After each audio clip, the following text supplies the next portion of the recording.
Radio Sobu Kanbao Auni Soma Nege Kanya Shikin Sanganya Sababongo Tanango Sera on fire. Wati Kalan Kanbao Ube Madam Siribe Kamo Tubala and Watina Kolanya Bambalala Wati Kele Kanbao Wanga somada ina kunafuni wala se wati okofo awe bakuruba kunafunula Colonel Asim Gweta aye bisimnali chama ke kunu bisimnali mina e parti politique chama ayo bisimla kunu chama koni aja kafo la simena ke noe assise nationale ko olu bɛ ni sen don a la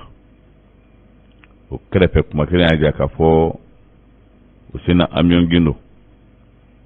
jɛkulu min yɛrɛ tun sigila k'o bɛna ngara da asisi la kɛrɛfɛ kunnafoni y'a jira k'a fɔ ale ye walan sɛmɛ ka bɔ ɲɛmaaya la kunu a bɔra kuma na sa kɛra waleya ye resiw ka nali mali la sɛmɛn cayara an ka minisiri Abdulaye Diop ale y'a kunnafoni di ko resiw sɔrɔsiw a caman bɛ Mali la a mɛnna yɛrɛ kɔnɔni kɛra walasa k'a lase waati ko o suganti Burkina Faso Kaya ani Wayiguya ka bɔra ka u ka nisɔngoya jira kosɛbɛ o Kumar Christian Kabore la Kaya kaw ko Faransi ka sɔrɔsiw k'a fɔ k'u bɛ tɛmɛ Kaya ko kuma kɔni t'a la u seginna k'i kunda Kɔrɔwari yan fan kan tara daga yɔrɔ dɔ la ye ninnu ka fara kibaruya tɔ kan ka sɔgɔmada in na dunkuba de filɛ wa dunkuru min ni Karim Sebe bɛna lase aw ma la an bɛ dugawu don kɛ Ala ka bi ye sibiri ye o la an bɛ dugawu don kɛ Ala ka sibiri hɛrɛ Ala k'a di an bɛɛ lajɛlen ma kunnafoni na siraw la an b'a ladɔnniya k'a fɔ a bɛ waati jan bɔ kunnafoni jamukan dɔ tun bɛ sigi radio sababu la yan jamukan tun bɛ sigi dongo don kari don nɛgɛ kanɲɛ 10 waati a bɛ sigi maa min fɛ o ye Fatumata Ɲare n'a ma kuma ko Aja ani Mari Zogwa a caman bɛ boli adamadenya yɛrɛ nasira dɔw kan kɛrɛnkɛrɛnnenya kalan ko min n'o bɛ senna bi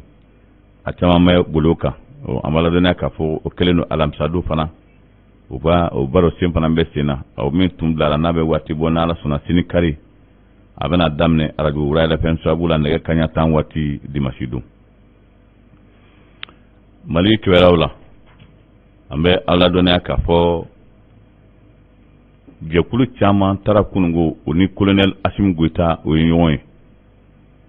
ɲɔgɔn ye min sen fɛ n'u ye hakilina caman jira ɲɔgɔn na n'a a ma kɛ hali jɛkulu min yɛrɛ kungo k'olu tɛna taa sigi ka fɔ la olu kɔni farala ɲɔgɔn kan kunun ka taa kuma ɲɔgɔnya kɛ ni Asim Gweta ye ko Mali ko don an bɛɛ lajɛlen bɛ ɲɔgɔn sɔrɔ fɛn kelen min na o ye Mali ye kunnafonidira y'a jateminɛ k'a fɔ ji kɛra maa caman ka ton na bi fɛn fɛn kun burutilen don k'a fɔ ko furancɛ fanga in k'u t'a fɛ k'an ka taa kalafili la u bɛɛ b'a dɔn bi k'a fɔ ko ja Asimi Gweta a n'a ka maaw tiɲɛ b'u bolo caman y'a fɔ caman kɔni b'a dɔn bi ta hali n'u ma fɔ u da la misali la kunungo fɛn fɛn taara kunu n'o ye jɛkulu ye parti politique la olu bɛɛ lajɛlen taara ka t'u ka senkɔrɔma dondonni dayira Asimi Gweta la hali jɛkulu min yɛrɛ tun ko olu tɛna kɛ sigikafɔ la olu y'a ja k'a fɔ ko sigikafɔ ye fɛn ye o ye a dɔ ye ko nka taabolo wɛrɛ bɛ se ka boloda walasa jamana bɛ se ka taa o taabolo kura la Asimi kɔni ye min jira sigikafɔ min n'o fɔra an bɛ taa o sigikafɔ de la walasa Mali ka kɛ Mali kura ye yɛlɛma kura ka kɛ Mali la min ka fisa k'o ye o de ye o siratigɛ la o lajɛrɛ kɛra kunungo gurupu a bɛ gurupu 4 bɔɲɔngo bɔ n'o ye parti politique o caman olu de taara ka taa kuma ɲɔgɔnya kɛ ni Colonel Asim Gweta ye kɛrɛfɛ kunnafoni y'a jira k'a fɔ Useni Amion Gindo ale min ye nin jɛkulu ɲɛmaa ye n'olu ko k'a fɔ olu tɛ sɔn fo an ka taa kalafili la o y'a jira k'a fɔ ale laban bɛ sɔn k'i sen bɔ a jɛkulu ɲɛmaaya la o kunnafoni dira kunungo wulafɛ da yan fan a kɛra page min kan walima kunnafoni bɔra yɔrɔ min na kɔni o ye kunnafoni di yɔrɔ lakika jɔnjɔn ye minnu ni y'o laseli kɛ kunu Mali kibaruyaw la halisa lakana ko kɛlen bɛ ka bɛɛ lajɛlen hami Faransi ko ale b'a ka kasaw ani kosow kuriki kunda Faransi kan o fɔlen na an b'a ladɔnniya k'a fɔ kɛra sababu ye Dr Choguel Kokala Maïga ale kɔni ye dada a kɔrɔla bɛɛ lajɛlen na fɛn fɛn dogolen b'a kɔrɔ k'a bɛɛ lase kɛra fɔɲɔgɔnba ye Mali ani Faransi ni ɲɔgɔn cɛ o fɔɲɔgɔn nana laban min ma Colonel Assimi Goïta ani Sadio Camara wolu farala ɲɔgɔn kan ka wele se Vladimir Poutine ma ko a kana Mali dɛmɛ kɔrɔlen ko don ka d'a kan kabiri Mali yɛrɛma hɔrɔnya ta jamana min ye Mali dɛmɛ maramafɛn kunda ko ye Russie jamana de wa siɲɛ in ta a tɛna da maramafɛn ko ma mago yɛrɛ de bɛ sɔrɔdasi u la bi tan o sɔrɔdasiw de nana tile fila in na a mɛnna dɔɔni dɔw tun bɛ Mali la jateminɛw la nka kunungo kɔni avion nana jigin ka minɛn min bɔ kunungo ni avion kofɔlen kɔnɔ a ka ca kosɛbɛ wa ko sɔrɔdasi n'o ye Russie sɔrɔdasi caman a bɛ maa 1000 bɔɲɔgɔnko bɔ bi ko olu kɔni bilama siga kelen don a la k'a fɔ o bɛ Mali la tan bi o siratigɛ la an b'a ladɔnniya k'a fɔ o min kɛra nin diyara Malidenw ye kosɛbɛ ka d'a kan gɛlɛya min bɛ yen bi n'o ye terrorisme ko gɛlɛya ye presse tɛ ka sɔrɔ a la o de la caman ye jalaki ta ka ɲɛsin Faransi ma ka d'a kan ko dugune minnu tun bɛ yen ni o dɔnna kɔsa in na kɛlɛ yɛrɛ kun a dɔnna kɔsa in na a nana ye k'a fɔ kɛlɛ kun tɛ dɔ wɛrɛ si ye Mali dugujukɔrɔ nafolo min bɛ yen bi taji kunda sanu kunda fɛn wɛrɛ kunda o de nana dɔn Maribugu Ɲono mara la ko o de ye kɛlɛ tɔ juguya ja kɛlɛ yɛrɛ kunbɛn de filɛ o siratigɛ la a fɔra fɔ cogo min na bi in na kɔni o min n'o dɔnna o nana ye Faransi dɔn sen na o kɛra negebɔ ye Malidenw kɔni Faransi negesɛ kelen tɛ Malidenw la bi tan an b'a ladɔnniya k'a fɔ n'a dun kɛra la bɛɛ tun sigilen don yali Rusiw bɛna wa tɛna wa o kalontigiya bɔra kɛnɛ kan ka d'a kan ko colonel hakɛto ɲini an ka minisiri ka baara ɲɛsinnen bɛ Mali kɔnɔkow ani jamana wɛrɛ kɔnɔkow ɲɛnabɔli ma Ablaye Diop ale y'a lase kunu k'a sɛbɛn k'a jira k'a fɔ Rusiw nana Mali la sisan kɔni k'o y'a fɔ a bɛ tile dama bɔ k'a fɔ ni a bɛ kɛ don o don k'u b'a lase a bɛ i n'a fɔ o y'a lase o y'a sɔrɔ labɛn bɛɛ lajɛlen sabatira fɛn fɛn kan ka na caman kɛra la kunungo a lasera k'a fɔ Rusi sɔrɔdasiw o kɔni bɛ Mali la tan bi u ka avion kɔni min jiginna kunu an b'a ladɔnniya k'a fɔ fana nana fara kow kan o y'a maaw da la k'a fɔ sisan kɔni maa bɛ se k'i da ka hakili sigi dɔɔni hali n'a sɔrɔ lakanako ma nɔgɔn bi ta Mali la ko ka sumaya bana kɛlɛ an b'a ladɔnniya k'a fɔ o sumaya bana kɛlɛli kɛra lajɛrɛ kunu ko bana fɛn fɛn bɛ yen bi a caman gɛlɛyalenba k'o ye min bɛ a ka gɛlɛn kosɛbɛ ni fura t'o la joona o ye paliw de ye sumaya ko a ka jugu denmisɛnninw ma kosɛbɛ o siratigɛ la ko wulikajɔ de bɛna bila sen kan campagne wɛrɛ walasa sumaya bɛ se ka kɛlɛ cogo min na ka bɔ an ka jamana in kɔnɔna na yan ko o lajɛrɛ kɛra kunungo Dr Choguel Kokala Maïga tun bɛ a kɛnɛ kan sanuko kɛlen bɛ gɛlɛyaba ye sanu bɔcogo ko ani a bɛ ka na ni kɔlɔlɔ min ye k'a kɔlɔlɔ barika ka bon kosɛbɛ tile 3 lajɛrɛ kɔfɛ Lamine Seydou Traoré an ka minisiri ale ye fɛn dɔw fara ɲɔgɔn kan lajɛrɛ tile 3 kɔfɛ bɛnkɛla mun kan yɛlɛma jumɛn kan ka don dugujukɔrɔ nafoloko la kɛrɛnkɛrɛnnenya la sanuko la o da sera a bɛɛ lajɛlen ma sani u ka nin lajɛrɛ kuncɛ ko u bɛna fɛɛrɛ kɛ ka fɛlɛ bɔ fan bɛɛ lajɛlen na minnu n'olu bɛ ni daragiw ye ka u kunbɛn teliya la walasa u kana se ka Mali yɛrɛ kɔni ji ka tiɲɛ ko a tiɲɛ sababu bɛ bɔ daragiw de la ani sanu bɔcogo ko sugu dɔ b'a la ko a bɛna ni gɛlɛyaba ye o jamana yɛrɛ baaraw la ko de kosɔn kɛlen bɛ ka wulikajɔ bila sen kan bi tan Burkina Faso a b'a ladɔnniya k'a fɔ kayakaw olu kɔni ye wulikajɔ kɛ kunu kabiri a tile 3nan walima 4nan kun ye kunu ye an y'a lase an ka kuma barani sanfɛ yan k'a fɔ tuma min na n'u bɛɛ donna Bɔbɔjulasokaw wulila ka a jira k'a fɔ Faransi kɛlɛcɛw k'u tɛ tɛmɛ fiyewu wa o tɛ tɛmɛ o kɛra sababu ye o kɔni o negera tuma min na ni o sɛrɛw la ka sɛbɛn k'u latɛmɛ o tɛmɛnen ka tɛmɛ Wagadugu la walima Kaya o selen ni Kaya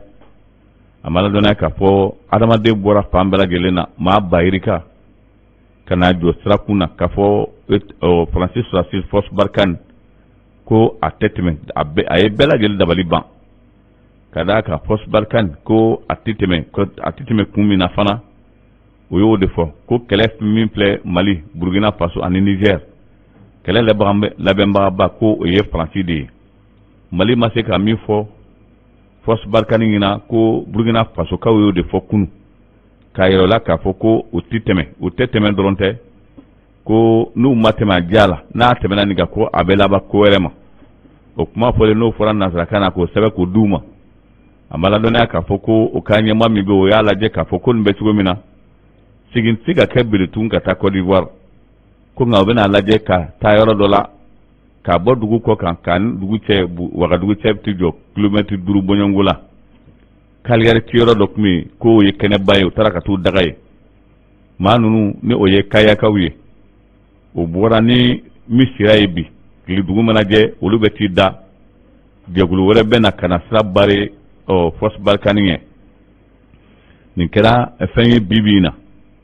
kuna funu dunya ja ka foro kuma Christian Kabore ale ni Emmanuel Macron binama mandi o sera nyoma ako gila yoro e mi yoro kuma Christian Kabore bolo hali ni min flega keta ni nanzara ngininga nanzara uba foko gouvernement semben na waso gouvernement center kuma infora amena ka foko Francis kelme ki bolo ja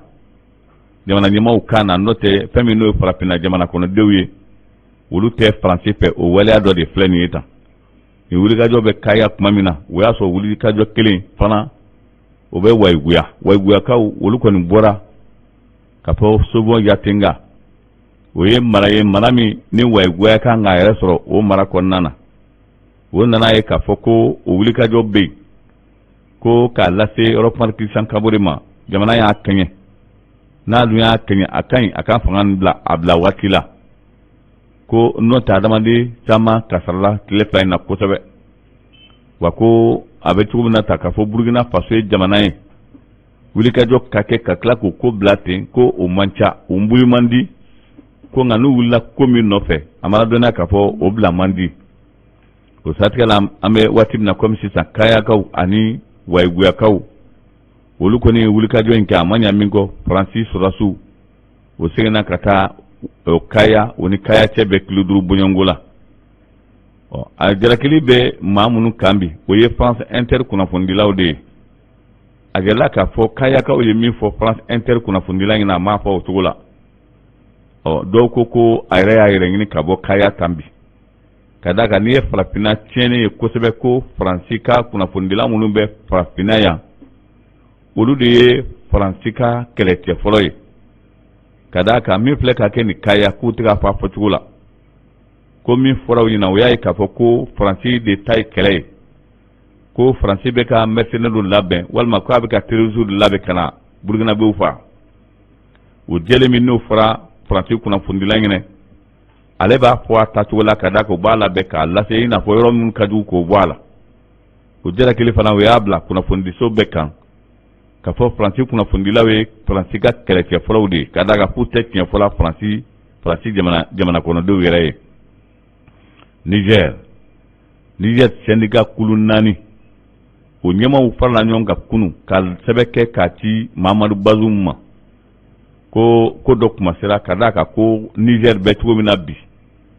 Mamadou Bazoum ka be fe ka Niger to fere Français uma o fere ko o ticket beba don Bazoum anana jamana ni mala tugomi ko bebo kalama ni badu mo kalama mbi ala dona ka foko woliti sontu wulu ga jo kray kunu o wulu ga jo kunana kunje femina wulu fana nana bala ka sebege ka di Mamadou Bazoum ko akala je ka fanga imbla ani ayimi fo Mali surasuma ko jamana nyama joni bi to yerema kan kuna fon sugudi kibe jamana wore surasu la goshi wala goshi len ko komi ale sona Francis Rasu o kana dangari ke Niger Burkina ani Malila wa ko Niger ka do fana me mi kambi waye ka foko Mamadou Bazoum aka fanga bla wala la do ko kololo bami la rabu jamana so santo la ko o kololo kirin sigento de fleur Francis mata kada ka lebe ka ke minen kono bi wala sa absika fere so la fere sitika so ala o chama ye police ko sebe fami no colonel Assimi Goïta ma ko Assimi Goïta tabe da zanala ala kan kisi kan daga ko alni ko ya sorobi ko atobe fo chema dona na to la frapina gunka Joseph Kabila kay na fulu so ko tien million keme ani million biworo ani ko dollar war la kayo o bayel ma ko kayre halalay nafolo cayara kosɛbɛ wa kunnafoni so dɔw de nin sɛgɛsɛgɛli kɛ ka na bɔ kɛnɛ kan k'a da miliyɔn 100 miliyɔn 80 ani miliyɔn 5 dolari wari la ko a y'o ŋanamu ko k'a yɛrɛ ta ye ko in daminɛna san min k'a daminɛ 2015 ka na 2017 ka na 2018 ko a nafolo faama yalona o waati kofɔlenw de la o siratigɛ la ko a bɛ cogo min na fɛn min n'o ye Joseph Kabila n'a ma kunnaja a laban lama k'a bɛna wele bɔgɔ jeninen sanfɛ bɔgɔ jeninen min n'a da tɛna na ja la fiyewu.